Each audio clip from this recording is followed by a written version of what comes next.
Hello and welcome to the first episode of Fury Snacks Glowstringing, a channel about the art of glowstringing. I'm your host Sam, aka Furinax. Today we will have to cross our arms because our snack is the crosser. So whether you're into glowstringing or this is all completely new to you, sit back and enjoy my thoughts. The first concept I would like to talk about is the crosser.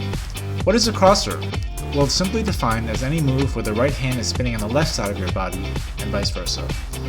I remember first seeing a crosser in a video and thinking to myself, wow, that looks really awkward. It looked a little silly to me, and it wasn't a really fast or flashy move, so I dumped it to learn the fountain. However, as I got better, I realized that fountains were kind of boring, and there were a lot of cool crosser variations you could learn which looked progressively more and more awkward, but were also more fun to perform. The thing is, what makes crossers more difficult than the windmill or the fountain is that you've now brought your arms closer to the body, so the moves are tighter and more constrained. But with any of these moves, there's always a limit, I think. For example, when you see the over-the-head crosser, how do you feel? I thought these looked great, so I learned them. Now take the same concept and put both arms over your head. What do you think? If you think this looks cool, then maybe you have the stomach to learn them. I think it crosses an arbitrary border and looks ridiculous, so you can see I never really bothered to learn them aside from the 10 minutes I spent trying to put this on film. So let's break it down. Every crosser tutorial you'll see on the web pretty much tells you the same thing.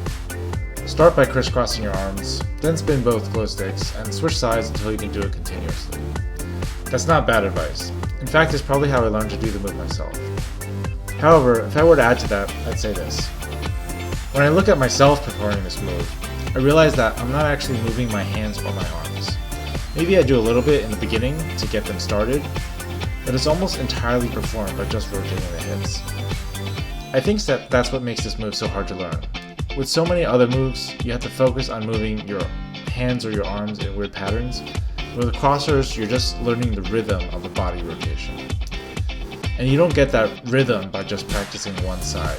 You have to practice the transition, and that might take a while.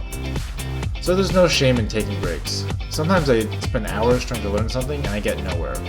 But then I go to bed, wake up the next morning, and then poof, I just get it. So just remember that rest is part of the learning process. So, those are my thoughts on crossers. I hope you have fun learning them. They're really simple, and once you get them, you can learn a whole world of moves in the crosser category. What do you think? Put your comments in the section below. If you like this video, please give it a thumbs up and hit that subscribe button.